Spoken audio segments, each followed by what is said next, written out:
કૃષ્ણ બધાને. કેમ છો બધા? મજામાં ને? આજ તો જો આપણે આવ્યા છીએ તરસિંગડા ડુંગરે, એટલે રામપરા થી થોડાક આગળ આવો 4 કિલોમીટર એટલે ત્યાં આવે નવા રામપરા. નવા રામપરા થી જો અહીંયા થોડીક આગળ જઈએ એટલે આપણે જો અહીંયા મસ્ત તરસિંગડા ડુંગર દેખાય. અને અહીંનું વાતાવરણ એટલું મસ્ત છે, એકદમ શાંત વાતાવરણ છે કે બહુ મજા આવે એવું છે. તો હાલો આપણે અહીંયા જઈએ, આગળ જાશું. હવે થોડો થોડો વરસાદ પણ આવશે, પણ આપણે તો જો બધી વ્યવસ્થા કરીને જ આવ્યા છીએ, એટલે આપણે શૂટિંગ ઉતારવામાં કે લોગિંગ કરવામાં કઈ તકલીફ ન પડે. એટલે જો અહીંયાથી એક મસ્ત નજારો દેખાશે, આખા ફરતા મસ્ત ડુંગર છે ને સરસ લીલું છમ ને એમ એકદમ શાંત ને મસ્ત વાતાવરણ છે. તો હાલો હવે આપણે જાશું. રામ રામ ડાયરા ને કેમ છો બધા? મજામાં ને? આજે હું તમને લઈને આવ્યો છું તરસિંગડે ડુંગર. તરસિંગડો ડુંગર કેમ કહેવાશે એ તમને હું માહિતી આપીશ. અને સરસ મજાનું લોકેશન છે. તમે અહીંયા આવો તો સાથે નાસ્તો ને એવું લેતા આવજો, કારણ કે અહીંયા બહુ મજા આવે છે. નાસ્તો કરવાની ફૂલ મજા આવે એવું છે. અને આ માર પાછળ દેખાય છે એને કેવી ડુંગરી? પપ્પાએ શું કીધું? લાડકી ડુંગરી. હા, લાડકી ડુંગરી કહેવાય છે. એકદમ સરસ પિરામિડ જેવો ત્રિકોણ આકાર છે, એટલા માટે એને લાડકી ડુંગરી કહેવાય છે. અને સામેનો ડુંગર છે આ એ ખાટલો ડુંગર કહેવાય છે. ત્યાં પણ જઈશું અને તરસિંગડે ડુંગર પણ જઈશું. અને ત્યાં ખોડિયાર માતાજીનું મંદિર આવેલું છે, ત્યાંના દર્શન પણ કરાવશું. તો ચાલો જઈએ. હાલો, જો આપણે ગાડી તો અહીંયા પાર્કિંગ કરી નાખી બાઇક, કેમ કે ત્યાં ઉપર લઈ જઈ શકે એવું છે નહીં. તો આ રસ્તો જો આવો છે, આવો ખાડા ખડિયા વાળો છે. એટલે તમે થોડુંક હાલો, ઈ બાને ગાડી અહીંયા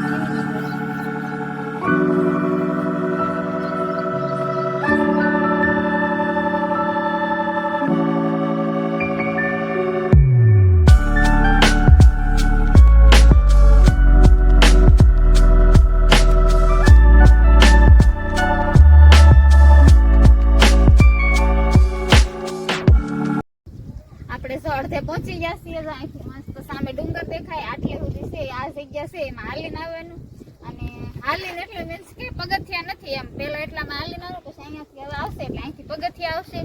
અને જો અહીંથી ફરતો મસ્ત નજારો દેખાય, એકદમ લીલું છમ ને સરસ મજાનું નેચરલી વાતાવરણ છે.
કોઈને નાસ્તો કરવો હોય તો અહીંયા સરસ મજાની દુકાન પણ છે, નાની એવી. અહીંયા બધું મળી રહેશે, પાણી, ઘર છે, પછી કોઈ પણ પડીકા બધા ભાગના છે મળી જાય. અને શ્રીફળ પણ છે, અને પાણીની નાની બોટલ પણ છે, તો બધું ઈ પણ મળી જાય. તો સારી સુવિધા છે ભાઈ, અહીં ચડાયું છે, સારું કહેવાય. અને પાછા આમ જો 4 વ્હીલ લઈને ઉપર ડુંગર ઉપર ચડાવ્યું છે, એ એક મોટું સાહસ કહેવાય.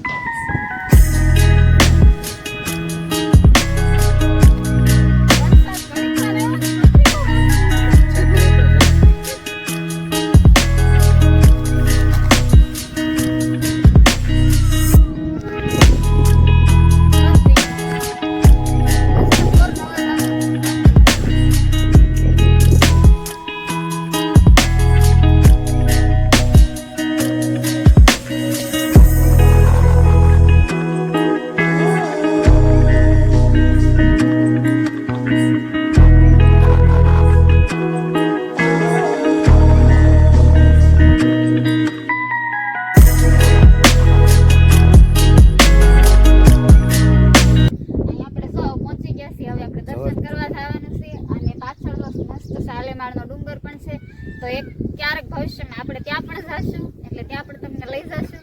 અને અત્યારે જો મસ્ત મોર બોલે છે, સંભળાય છે? સંભળાણું ને? મસ્ત અવાજ આવે મોરનો, આમ સરસ મજાનું વાતાવરણ છે. તો એમ થાય કે અહીંયા જ બેઠું રહેવું છે. અને આપણે તો જો ઠેલીમાં નાસ્તો હારે છે, તો હવે છે ને ઉપર સાહેબ દર્શન કરી અને પછી નાસ્તો પણ કરશું.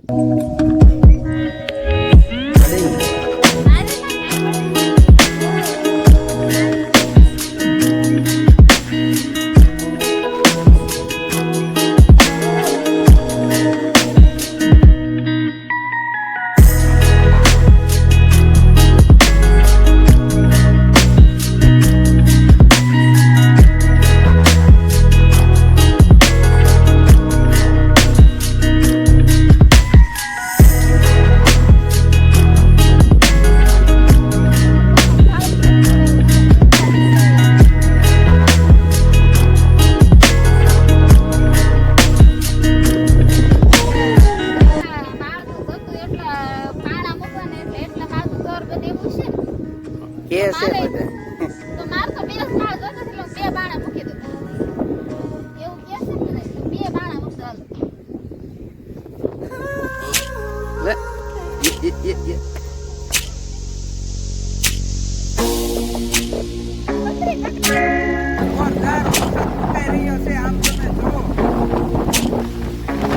અને હામેનું ઝાડ છે ને એ વર્ષોથી છે અને એને નકટું ઝાડ કહેવામાં આવે છે. એ વર્ષોથી ગમે એટલા વાવાઝોડા જ્યાં તોકતે વાવાઝોડું છું તો એ ઝાડ એમનેમ છે. મિત્રો, તરસિંગડો ડુંગર છે એ 3 ડુંગરથી બનેલો છે. તરસિંગડો ડુંગર શું કામ કહેવામાં આવે? કારણ કે 3 શિંગડા જેવો આકાર બતાય છે, એટલે 3 ડુંગર બતાય છે, એટલા માટે એને તરસિંગડો ડુંગર કહેવામાં આવે છે. અને ભડલીના બાણ ખાચર એને ભડલીથી બાણ છોડ્યું અને અહીંયા તરસિંગડે પડ્યું, એટલે અહીંયા એને ખોડિયાર માતાની સ્થાપના કરી. અને બીજું બાણ છોડ્યું એને નીચે પડ્યું, નીચે પણ ખોડિયાર માતાની સ્થાપના કરવામાં આવી. એટલે ખોડિયારમાં અહીંયા પૂંજાય છે અને બિરાજમાન થયા છે ત્યારથી. અને 3 ડુંગર છે એ હું તમને બતાવું, તો ચાલો મારી સાથે. જો સામે એક ડુંગર છે એ એક, અને અમે જે પોતે ઊભા છીએ એક આ બીજો ડુંગર, અને સામે જે ડુંગર બતાય છે એ પણ એક ડુંગર. 3 ડુંગરથી ભેગા થયા છે. ન્યા એને એ ડુંગર ખાટલો ડુંગર પણ કહેવામાં આવે છે, કારણ કે તે સપાટ છે એટલા માટે.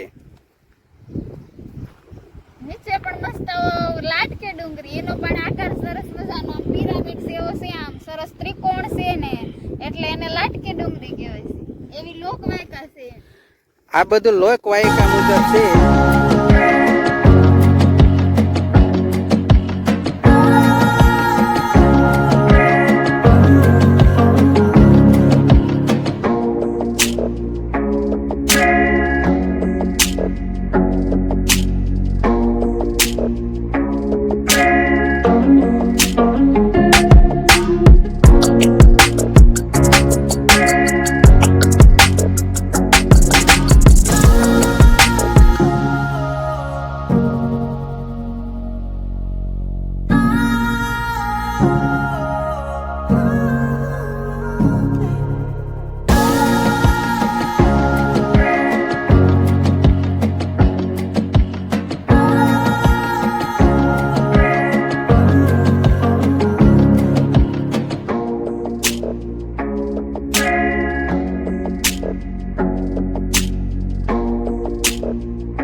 મિત્રો, આપણે આવી ગયા છે ઉપરથી નીચે, એટલે તરસિંગડા ડુંગરથી નીચે.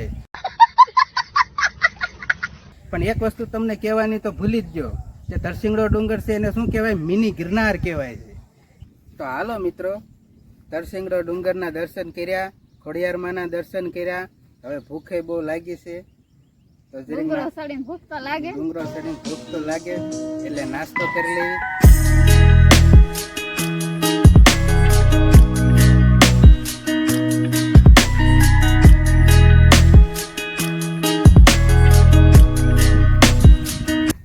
આજનો વિડીયો કેવોક લાગ્યો? આજનો વિડીયો આંજન પૂરો કરી નાખી તો મળીએ નેક્સ્ટ વ્લોગ વિડીયોમાં. ત્યાં સુધીમાં આવજો અને રામ રામ ડાયરાને.